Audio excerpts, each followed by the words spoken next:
up a daily fantasy. His number too high, then I'm probably fading him. He been on the road, he gon' eat up my salary. I hit up by, he gon' lie before lock. Play back to back, then I probably won't pick on the DFS bachelor good as it gets. Build a few liners and hit me a leg. He had a good game, but it might be a trick. Log in the Slack so I know who to pick. Sharing our liners, we all gon' get rich. New to this game, you should come to the pad. You might want some cash and get a good laugh. DFS sports, we gon' run up a bag. He heard every game and it's making me mad. You buying your lineups, I think you a cheater. DFS bachelor, he the new leader. Yeah.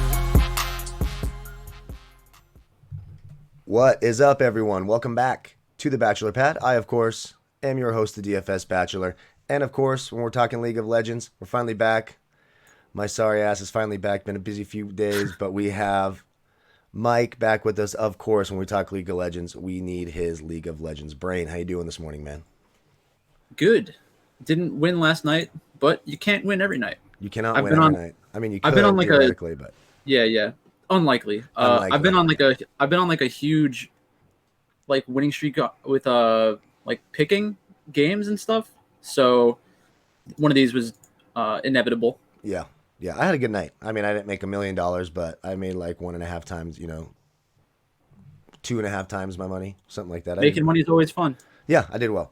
I had a lot of freaks because I sandbox. We call them cat box. They're just dog shit, in my opinion. So I just bet against them every time. We're gonna go over. Dogs. Yeah, we're gonna go over tonight's LPL LCK slate. It's actually technically tomorrow. I feel bad for you East Coasters. I have to wake up at like 3:30 in the morning to get the lineups for that LCK. At least for me, it's 1 a.m. so I can get it. Or just stay up till midnight and probably get them. East Coast, brutal. We're going to cover the 4 games tonight. It's finally 4 games and not 2 games. We didn't do a lot of videos at the end for 2 games because it's kind of redundant. Just play all 4 sides. Fucking hope you get lucky. Boom, boom, boom. There you go. That's it for 2 games. Yeah. That's fucking it. First things first, thank you all so much for joining us. Really appreciate all the support. Don't forget to leave a comment. We're still going to run that contest, but we'll just continue it on for a few more videos since we only did 1 video, right? We're doing a $25 giveaway for...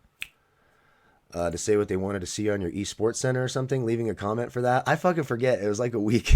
I totally it's been a while. Just leave a comment in the comment section. Next Monday, when we do our video, we will announce the winner for that. So that gives some people some time to be a part of it. Like the video, subscribe to the channel. Appreciate all of that. As well, as usual, in the comment section below, you can also, or the video description below, rather, you can find links to Mike's YouTube page, Twitter, etc., my Twitter, etc. There's more videos. Mike does a really fun esports center, which is a lot of fun. Covers all these things in more depth later on as the day goes by. The whole thing, so check all of that out as well. So, I didn't even pull up the odds, but I can kind of just tell who the favorites are. Our first game is an LCK game. Again, LPL starting lineups are already out. So these 2 middle games here, for those of you who are new, we already have the starting lineups for those. They're posted on our Twitter feeds. You can find that in the video description. The Korean teams, again, they don't release the lineups till about a half hour before the game. And this last one, we will not know the starting lineups. You can have an okay idea, but you never know. It can change. Yeah. So there's more risk with that last game. And SP, just for the record, that was APK Prince last year. They just changed their name, right, to something else. Yep. So let's start our first game. Korean word. Yeah, it is Seoul Haiwan Prince. Seoul Haiwan. Haiwan. I don't know. Is it one or I don't know how it is. No idea. In Korea. No idea. I mean, I don't know. So let's go to our first game. KT Rolster, Team Dynamics. Now, Team Dynamics was not in the LCK last year. They played up. They're replacing Griffin, who got relegated down. So it's a relatively new team. They kind of had a hard time getting there. I mean, Sandbox made it. KT was a pretty decent team. I like KT quite a bit in this one. Again, the starting lineups probably won't know till a half hour before. I think for KT, it's pretty much going to be the same that you saw last year, but we just have to wait and see. If you can't wake up for it and you want to play these Korean teams, then you just need to find a position where they don't have a sub. And then you can sleep at night and not get a 0. Yeah. That's what you need to do. I mean, it's that simple. Accurate. What do you like in this first game?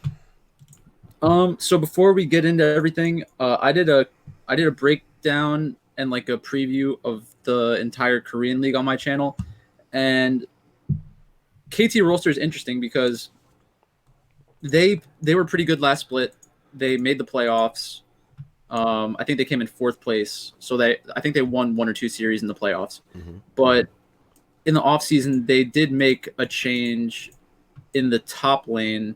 They brought back Smeb. So Smeb is like an extremely popular player in Korea. He was on Rock Tigers in like 2015, 2016, 2017, I think, when like they were just a group of friends who were very good at League of Legends, basically made their way into the professional league, like started competing to win championships and stuff like that, made it to the world championships, and they were like one of the best teams in the world for a decent amount of time. And Smeb was a big part of that. He was a pretty flashy top laner. And last split, he took a break. So I guess he kind of announced it early on that he was going to take a split off and then come back. And he's great friends with Kuro, the mid laner, who also came over from Rocks Tigers after a long time. I think that KT is definitely going to be a huge favorite. They're minus 333. So the question is, does Team Dynamics have a chance to win? And if so, why?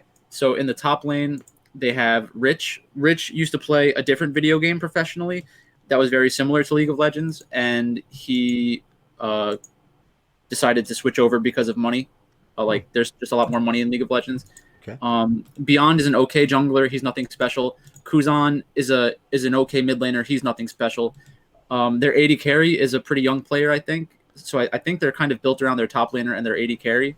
I was going to ask, didn't they have a different AD carry during that relegation tournament thing? It was someone different, and he kind of went off a few times. I can't remember what his damn name is, but it wasn't this guy. This guy's different. It might have been a name change. I'd have to, because like they do that a lot, where they just like switch up their names. Yeah, so I remember it was a different AD carry. I like KT Rolster. They're not overly expensive either. Like, I think if you're playing the Korean teams, you just, you're going to know the starting lineup, so it feels a lot safer. I do like SP at the end, too. We'll get to that. But, I don't know. The starters. KT's a good team. They should beat this team pretty easily, think. But you never know. It's been weird. LPL has definitely been weird. I know that for a fact. Underdog City lately. It has been absolute underdog city. Well, I guess not so much last night, but the week prior, it was underdog every night. Yeah. So that guy Diokdam he did name change from FaZe to Diokdam. So this is the lineup that they ran. Oh, okay. It is the same in the guy. promotion tournament. My problem is I feel like the jungler, mid laner, and support are basically just good enough to be professional players. So they're players who have been around for a decent amount of time. And then we have Rich, who's a relatively new professional player in League of Legends, but has been playing professional video games for a while. And then Diokdam is like a 20-year-old AD carry. And if the team is built around him carrying and the top laner carrying, then we're probably going to get into some like boring early games and mid games where they try to go even so that it's not too volatile. And then they'll try to win the game around a Rift Herald fight or a Dragon fight, right? Something like that. So the issue I would have is I don't think KT Rolster is the highest kill score team in general anyways. They kind of just want to win the game the macro way, like the traditional Korean way. So unless Team Dynamics is continuously forcing the issue and trying to fight them everywhere, KT is not going to initiate that themselves. So gotcha. I like KT, and it's questionable how much fantasy there is here. Gotcha. All right, I agree. Our second game, our first LPL game. The two favorites. Everyone's favorites, V5 and Billy Gaming. It's just but now all of a sudden, it's crazy. V5's a favorite. Yeah. These teams did play last year. When did they play? On April 6th. It was the last game of the year, as a matter of fact. It was V5 going for not having a winless season, and they got Billy Gaming beat him 2-0. Yeah, but this year, V5's been a lot better, and completely different team. Yeah, and even Billy Gaming, they beat E-Star in their last matchup. So both these teams, riding a little momentum. I'm just gonna have both sides. The way I look at it, I think either team can win. I think I prefer V5 right now. I can't even believe I'm fucking saying that.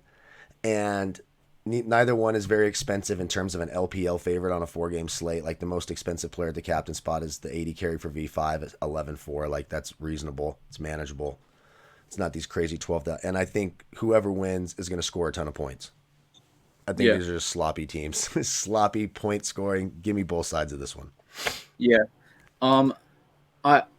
It's interesting because I think obviously last season V5 was very bloody in their losses because I think at some point they were just like, screw it, let's just play the game aggressively and see what happens.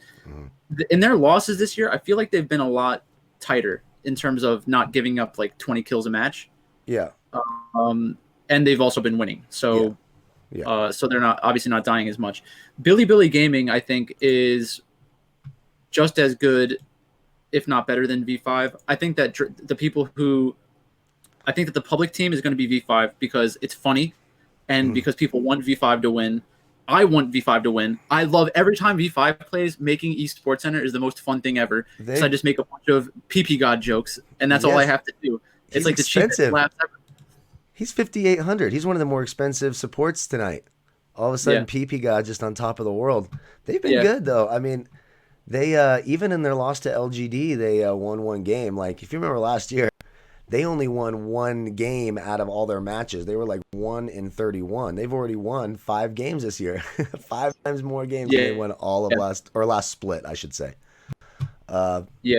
So I do think the thing is, will go that way, but I'm gonna have you just gotta have both sides. Billy Gaming changed their top. They are playing ADD tonight instead of Kingen. Yeah, that's better. That's better for Draftkings scoring and everything like that. They played in the third game last night. They played Kale, which is like a counter pick to Ornn, because Ornn as a champion is pretty broken. Like he gets extremely tanky and can just kind of stand there, and you can't do anything to him as the game goes on.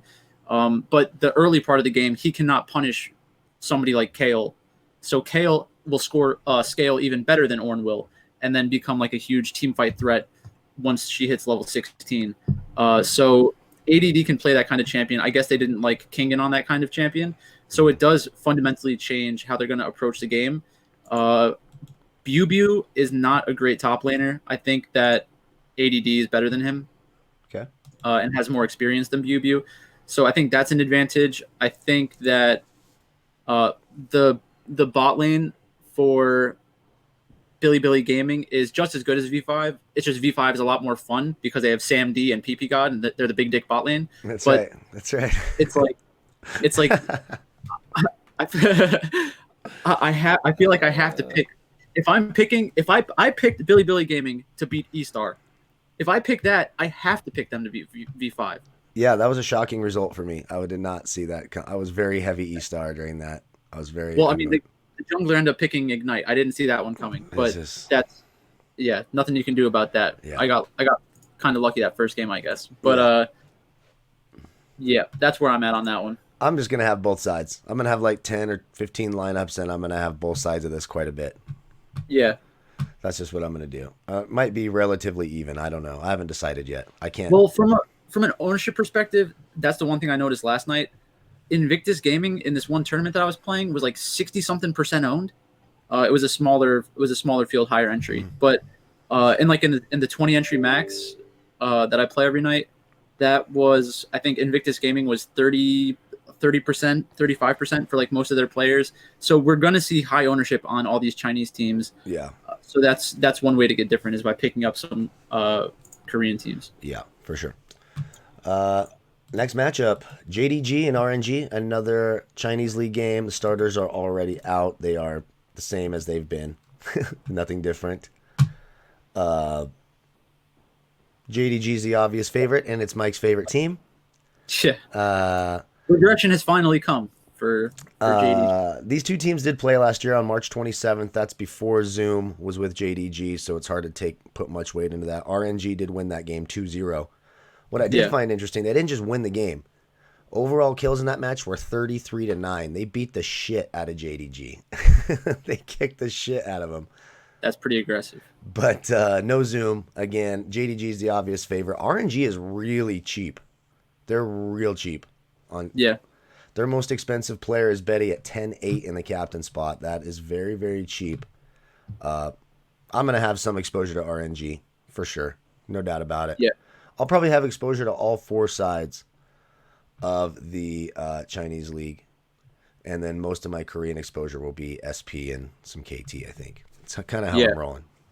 So JDG lost in the midseason cup finals, beat Sunning in a very close match, and then lost to Top Esports. Yep. So I bet that when the broadcast starts and they're talking about these games, they're gonna say, "Oh, JDG, like they're not as good as we thought they were. Like, right? Are they doomed? Are Kanavi and Zoom doomed? Like something like rhyming and stuff." Yeah. I think that it's gonna get overblown from like from an announcer perspective. I do think this was like.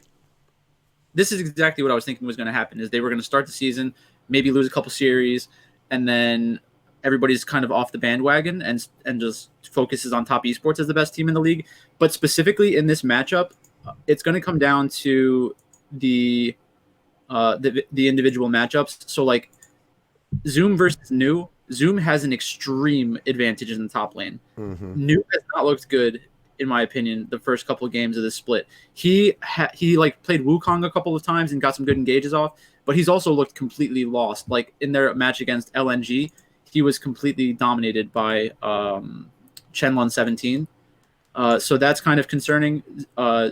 Stylistically, he might not get punished as hard by Zoom because Chenlun 17 did it by playing like AP top laners, but that's one of the things that concerns me with this matchup. In the jungle, Kanavi, better player than XLB or Xiaolong. I think it's Xiaolong Bao is how you're supposed to say it, but XLB is fine. Yagao and Betty, Yagao and Xiaohu. I think Xiaohu's a better player than Yagao. Loken and Betty, I think they're pretty similar. And then Lu Mao and Ming, I think they're pretty similar. So it's really going to come down to who can win harder, top lane or mid lane. I think that if it goes even, I think that I would want to be on JDG's side because I think they're going to go. The problem with JDG, you got to pick another underdog that you like because JDG is the most expensive team on the slate, so it makes it. So JDG plus Billy Gaming is going to be popular tonight. Yeah, we'll probably see quite a bit of that. Yeah. So maybe RNG is a good play. Maybe do some like double underdogs, RNG, BLG, something like that. Like I pretty much have those two Chinese games hedged each way a few times, and then I started sprinkling in the Korean teams.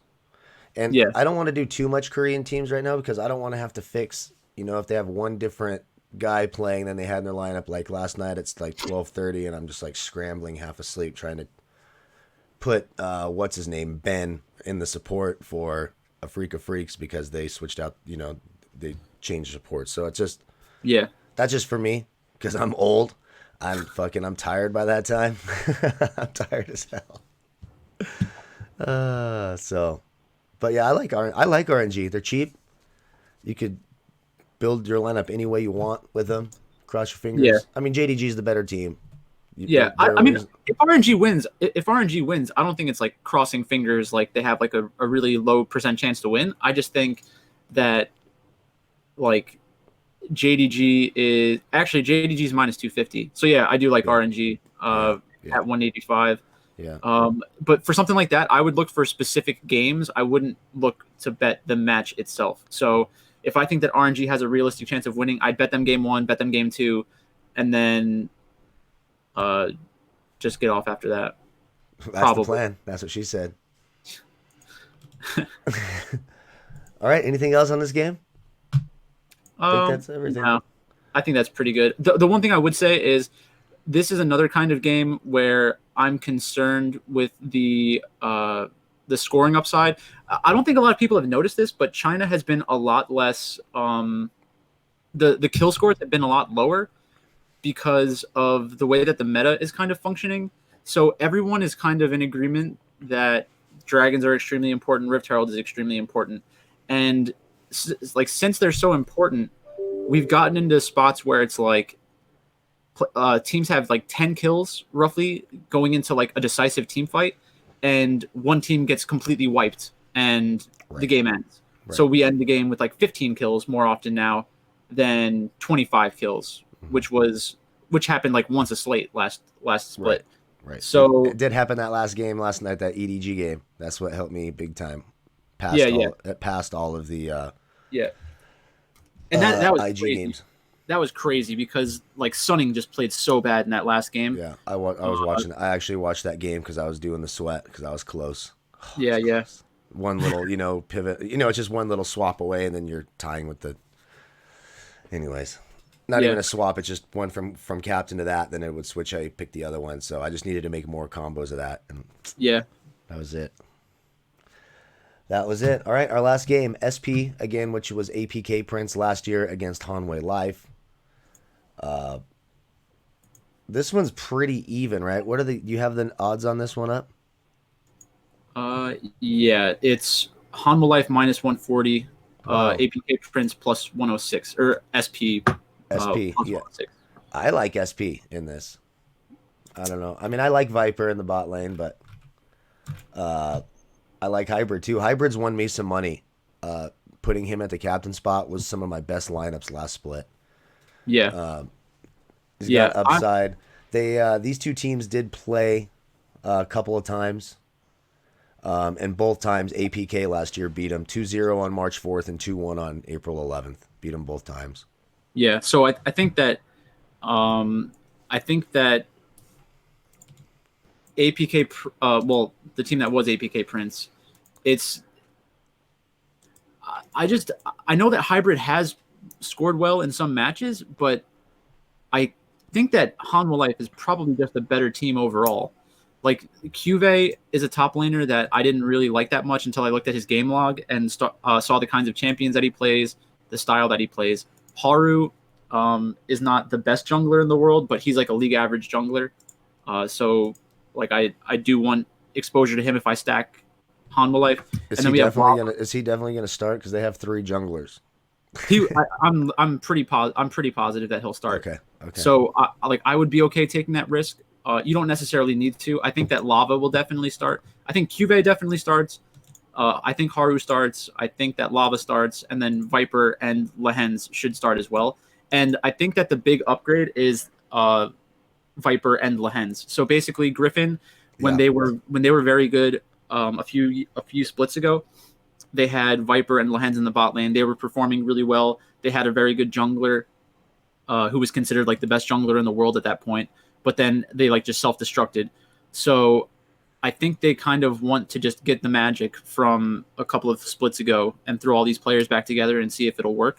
For SP, Ixu, I've never really liked that much. Flawless, never really liked that much. Mickey, the new mid laner for SP, I love Mickey. He's like a few years ago, he was able to like compete with Faker. Like he would have some ridiculous games and just completely carry his entire team. A big bleep you to Faker for last night, by the way. Q Faker. If he's the LeBron James of League of Legends, he's the LeBron James who was afraid to post up JJ Barea. That's the LeBron James that Faker was. Yeah, he did not win me money last night. I'll say that much. So I think that Mickey coming back is interesting because he went to North America and to Europe to play for because better money at that point in time. Mm-hmm. But yeah, that's basically it. I do think that SP has chances to win because I'm such a big Mickey fan, and I do think that Hybrid has the upside. But I am more leaning towards Hanwha Life because they were a better team last year. I think overall, I think they finished the season at a better. I can't remember. I just looked up their game logs when they played, and that was about it. But yeah, Viper wasn't with them last year, right? He was with Griffin. That's right. So this is a different Hanwei Life team. So we'll have to see what they look like. Yeah, that's kind of so. I mean, the way that I look at all these things is based off of talent. Like, I don't really care too much about. I don't care as much about last continuity year's and all record. that. Yeah. It's just like if you have a really good player and they've been extremely good at some point in time, then I'm willing to risk. Sure. Risk it on that being the case again. So APK Prince did finish a little bit higher than Hanwha Life last split, but they were 7th and 8th. So there were 2 bottom tier teams. Yeah. I think that the upgrade of the bot lane for Hanwha Life Esports is bigger than the upgrade for for SP. So that's why I think I'm on that side. Gotcha. Makes sense. All right. Before we get out of here, top 2 favorites. I mean, favorites in terms of winning the match, I think that KT and JDG are the 2 that are the most likely to follow through and actually win the series. But I don't love KT for DraftKings. I'm gonna have to do more research. It's a tough slate. I think this is a tough slate tonight. Yeah, I think getting the V5 Billy Gaming game right is probably the most important one. Me too. That's what I think as well. That's why V5 is my favorite, and Billy Gaming is my favorite underdog. My favorites I'm just going to hedge it equally. I'm pretty certain I'm going to. Yeah, you're going to see a lot of concentrated ownership in China again tonight. Yeah. Well, I just want. Yeah, let's just get to the top. Yeah. I mean, unless you're a superpower bottom, I don't know. However it works. However it works, man. Favorite underdogs? I already said mine, Billy Gaming. I think mine's Billy Gaming and RNG. Those are probably my favorite underdogs. Although SP is speaking to me a little bit. I'm gonna have some exposure there. It's just hard. You're not gonna know the starters for sure. There's a lot of players there. You can have a pretty good idea. So if you want to take chances, that's where you do it at. Because I think there's a sub at every position except for the bot lane for Hunwell Life. It's just Viper. That's the only one. So yeah, we agree. All right, that's it. Anything else before we get the hell out of here? Nope. That's basically it. All right. Again, don't forget to like, comment, subscribe. Also, don't forget to check out Overlay DFS. You can go to overlaydfs.com, download the app for Android, Apple iTunes, or Apple Store, however the hell that works. Hit them up on Twitter. Ask them about their deposit bonus, all that. Check out Mike's YouTube channel, Twitter. That's down in the video description below as well. Appreciate you all so much. Thanks for bearing with me. I'm so tired today. Just dying. Love you guys. Don't forget to like, comment, subscribe. We'll do the giveaway Monday. Thank you all again so much. Bye, folks. See ya.